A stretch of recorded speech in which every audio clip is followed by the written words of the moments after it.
The Dondo Investor: How to Build Wealth Without Taking Any Risk. Picture this: a group of Indian families get kicked out of Uganda in the 1970s. They arrive in Britain and America with absolutely nothing. No money, no connections, no fancy degrees. Fast forward 30 years, and these same families control 80% of all motels across America. 80%. From zero to dominating an entire industry. How did they do it? They discovered something most entrepreneurs never learn: how to build massive wealth without taking any risk whatsoever.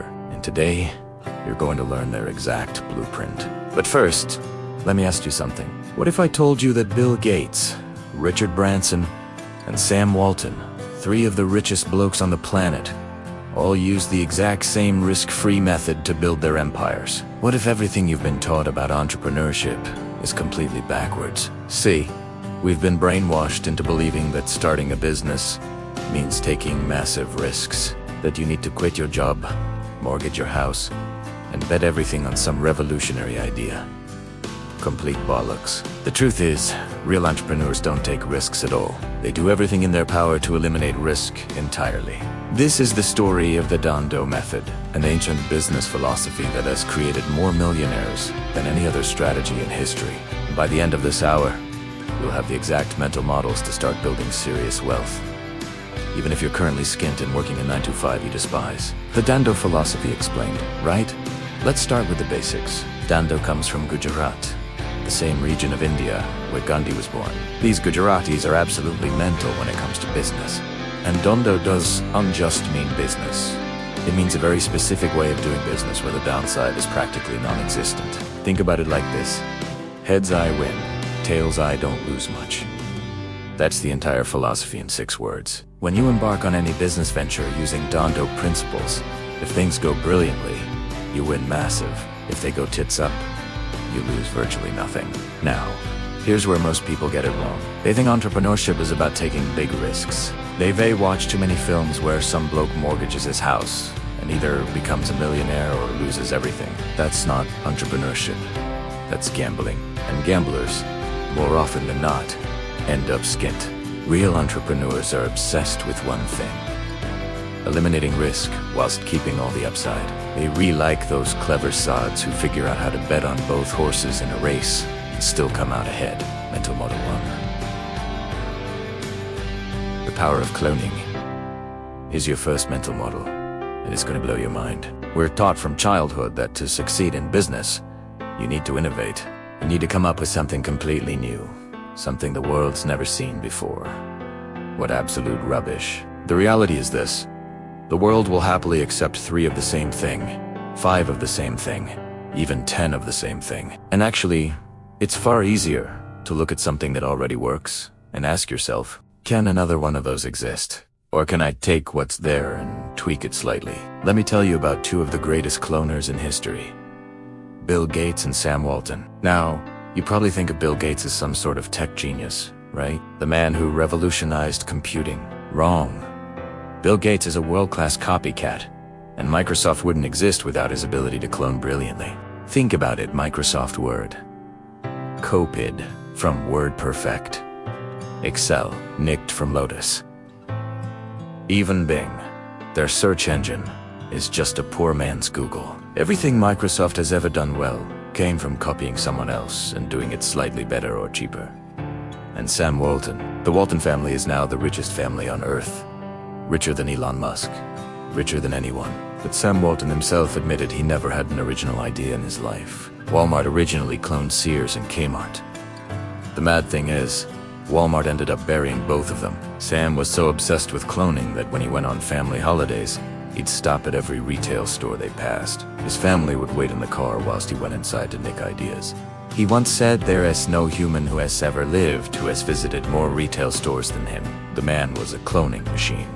Here's a beautiful example of his mindset. One day, he's in some terrible retail store with one of his managers. The place is an absolute mess. Products everywhere. Terrible service. Clearly failing. His manager says, "What a dreadful operation, Bob. This place is falling apart." And Sam replies, "Yeah, but did you see their candle display? That candle display was fantastic." That's the cloner's mindset. You can learn something valuable from anyone, even someone who's failing spectacularly. Walmart is essentially just an amalgamation of brilliant ideas pinched from hundreds of other retailers. If you become a great cloner, you'll be 90% ahead of everyone else who's trying to reinvent the wheel. Most people fail in business because they're too proud to copy what already works. Mental model to the myth of entrepreneurial risk now. Let's destroy another myth that's keeping you poor.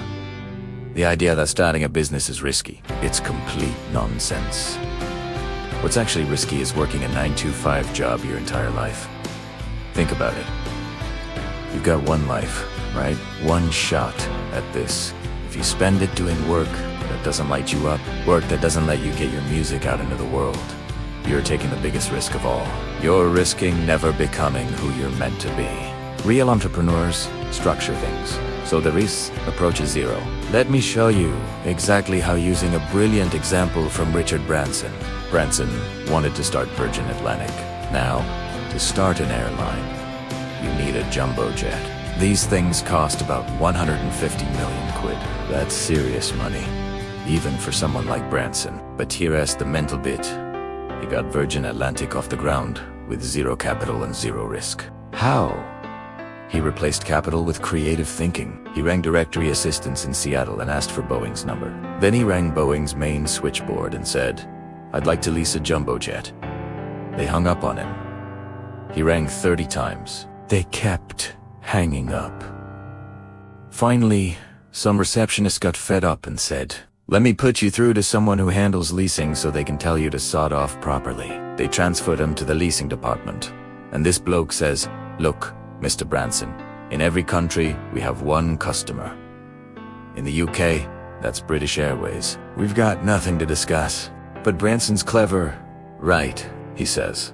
"Just humor me for a second. If British Airways rang you tomorrow wanting to lease an old jumbo, do you have one lying about?" The Boeing representative admits they do have one sitting around doing nothing. "What would you lease it to British Airways for?" Branson asks. Long story short, Boeing leased him that jumbo. Why? Because they had no risk either. The moment Branson couldn't make payments, they'd just take the plane back. Here's the beautiful part about airlines. You sell all the seats for months before the plane takes off. The cash comes in up front. You pay for fuel 30 days after landing, and you pay the lease after the plane lands. You don't need any capital whatsoever. If you can start an airline, which needs a 1-100-N-50-million-pound aircraft with zero capital, you can start any business with zero capital. The time allocation model, right? Let's get practical. You're probably thinking, this all sounds lovely, but I've got a job. I can't just swan off and start a business. Here's where most people get it wrong. When you're starting a business, the most important rule is, don't turn off the cash flow. Some other mug is paying your rent. Some other mug is buying your groceries. Don't rock the boat. Keep that income stream flowing whilst you build your empire on the side. Let me break down your week for you. There are 168 hours in a week. You're sleeping roughly 8 hours a day. That's 56 hours gone. You're working your 9-to-5 for 40 hours. That leaves you with 72 hours. Now, you've got other bits and bobs. Getting ready for work, commuting, preparing meals. Let's say that takes up another 28 hours during the week. That still leaves you with 44 hours of free time. Most people waste this time scrolling through social media, watching Netflix, or down the pub. Nothing wrong with a bit of relaxation, but here's the thing. If you've found your calling, if you've got something you genuinely want to bring into the world, working on that should be more exciting than watching telly. Before I started my first business, I used to get top reviews as an employee. I was completely focused on doing brilliant work. But the day I decided to start my company, I made a conscious choice.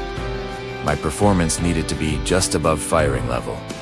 Good enough so they wouldn't can me, but nothing beyond that. All my extra energy was going into my startup. I'd work on my business from 7 to 9 in the morning before my day job, then from 6 in the evening until midnight. Weekends were entirely dedicated to the business. And you know what? It wasn't work. It was the most exciting thing I'd ever done. That's your litmus test right there. If building your business doesn't feel more exciting than your free time, you haven't found the right idea yet. Yellow, that your business time needs to be more thrilling than orange. Your leisure time. If scrolling through Instagram feels more appealing than working on your startup, you're not ready. The customer discovery model here has something crucial. Whatever business idea you've cooked up in your head isn't going to work. Sorry to burst your bubble, but it's true. You've come up with this idea in an ivory tower between your ears, and that's not where great ideas come from. What you need is rapid prototyping. Take your idea and show it to real humans. They'll tell you exactly what they actually want, which will be different from what you think they want. Let me give you a personal example. When I started my IT services company, I had this brilliant presentation with 7 different services we could provide. I'm in a meeting with a senior IT manager at a massive bank in London. Going through my PowerPoint deck, I get to slide 10. Give must BL move to slide 11. The bloke stops me and says, "Go back to slide 10. So I go back, deliver my speech again, try to move on.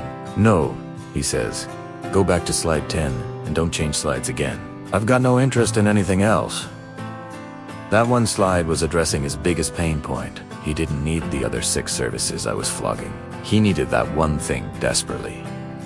At the end of that meeting, he handed me a purchase order, 1 slide, 1 massive sale. Your customers will tell you exactly what you need to build. Your job is to be the smartest person in the room. It has to be the best listener. Separate signal from noise. Take the real feedback. Ignore the rubbish and pivot accordingly. The Patel Motel Empire, right?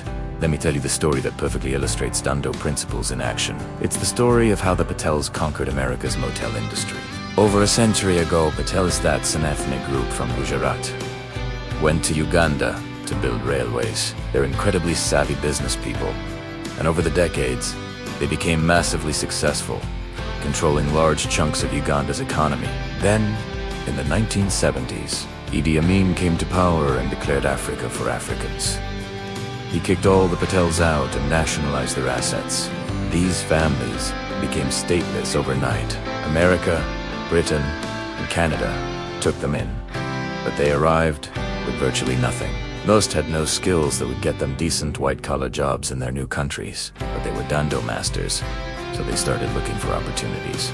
They discovered that if you bought a small motel, maybe 10 or 20 rooms, the family could live in 1 or 2 rooms and use the income to pay off a bank loan. Motels are incredibly labor-intensive businesses. Cleaning, reception, maintenance. It requires loads of staff. Here's the genius part. When a Patel family took over a motel, they fired all the staff. The entire family became the workforce. Mom and dad ran reception. Kids cleaned rooms. Grandparents did maintenance. No wages, no workers' compensation, no employment hassles. Patels are vegetarians who live very simply. Their overheads were minimal, so when every other motel in the area was charging £25 a night, they could charge £19 and still make a profit. Higher occupancy, lower costs, better margins. They saved every penny, bought the next motel, sent a nephew to run it, then bought another one. This started in the early 70s. Today, Patels make up about 0.1% of America's population. That's 1/10 of 1%. And this tiny group controls 80% of all motels in the United States. 80 bloody %. That's the power of Dando thinking. They took an existing business model, applied their principles, and systematically dominated an entire industry. The offering gaps model, one of the most powerful mental models, is spotting what I call offering gaps. Things that should exist in the world but do in it. Imagine there's Town A with a barber shop doing well. Town B, 30 miles away, also has barbers doing fine. Then Town C springs up between them, and New Develma, with growing population, but no barber shop yet. The barber from Town A visits Town C and notices the opportunity. But instead of taking massive risk, he applies Dando principles. He rents a small storefront, buys some used equipment, and decides to cut hair there 1 day a week. Every Wednesday, he puts up a sign. Barber available Wednesdays. People start coming because they've got no choice. Either they get their hair cut on Wednesday, or they drive 30 minutes to Town A or B. Normally, he charges 30 quid for a haircut, but here, he can charge 45. Because he's saving people travel time. Soon Wednesdays are booked solid, so he adds Tuesday. Eventually, he's there full time, making 50% more per haircut than in his original location. Eventually, other bubbers will spot the opportunity and competition will drive prices down.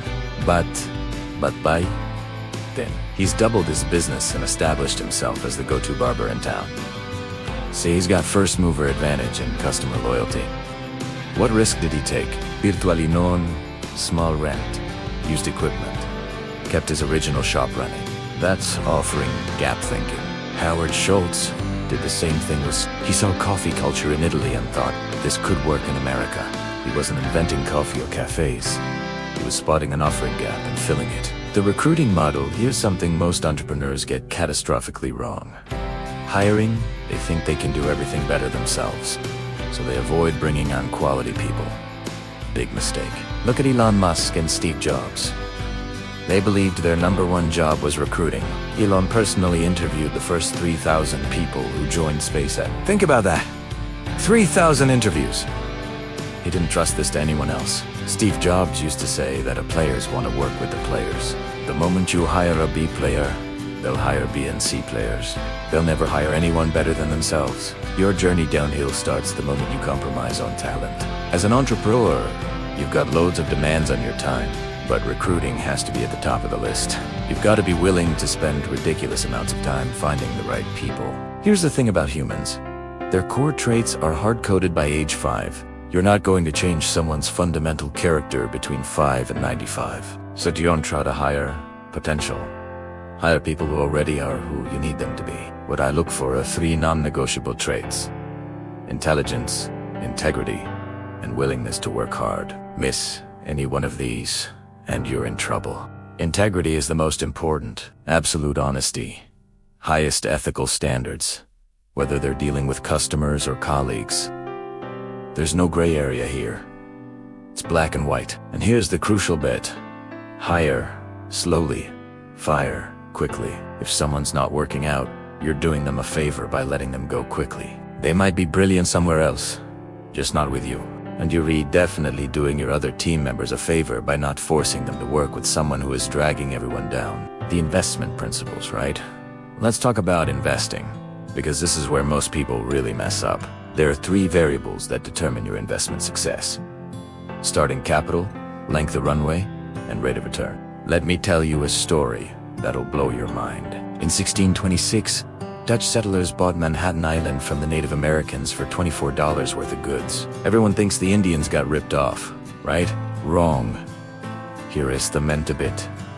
If those Indians had invested that $24 at 7% annual return, do you know what it would be worth today? $23 trillion. The entire wealth of every person in America is about 150 trillion. So the Indians would own about 1/6 of all American wealth, just from that one investment. They weren't ripped off, they just didn't have a good investment advisor. This demonstrates the absolute magic of compound returns. Even a modest 7% annual return becomes astronomical over long periods. The rule of 72 is crucial here. Divide 72 by your annual return rate, and you get the number of years for your money to double. 7% return, your money doubles every 10 years. 10% every 7 years. 20% every 3.5 years. If you start investing at 18 and get 10% annual returns, every $5,000 you put away becomes $500,000 by retirement. That's the power of starting young and letting compound returns do the heavy lifting. For most people, the best strategy is dead simple. Spend less than you earn. Invest the difference in a broad market index fund, and don't touch it for decades. You don't need to find the next big tech stock or day trade your way to wealth. Just consistent investing over long periods. The giver mentality, here's a mental model that'll change how you think about business relationships. Every human falls into one of 3 categories: givers, takers, or matchers. Matchers keep score. If you do them a favor, they feel obligated to return it. Tit for tat. Simple arithmetic. Takers are pedestals. They're always trying to extract value without giving anything back. Stay away from these people. They'll drain your energy and give you nothing in return. But givers. Givers are magical. They help others without keeping score, without expecting anything back. They're not calculating. They just want to help people and make the world better. And here's the beautiful thing. The universe conspires to help givers. Because they're always helping others, everyone wants to help them back. They become the most successful people because everyone's rooting for them. The key is genuinely not expecting anything in return. You not doing favors to build up credit. You redoing them because it's the right thing to do. That goodwill compounds over time and comes back to you in ways you never expected. The circle of competence. Warren Buffett talks about staying within your circle of competence, only investing in businesses you actually understand. This applies to starting businesses too. Don't try to build the next Facebook or create some revolutionary technology if you know nothing about tech. Instead, look at industries you understand, problems you've personally experienced, customers you can relate to.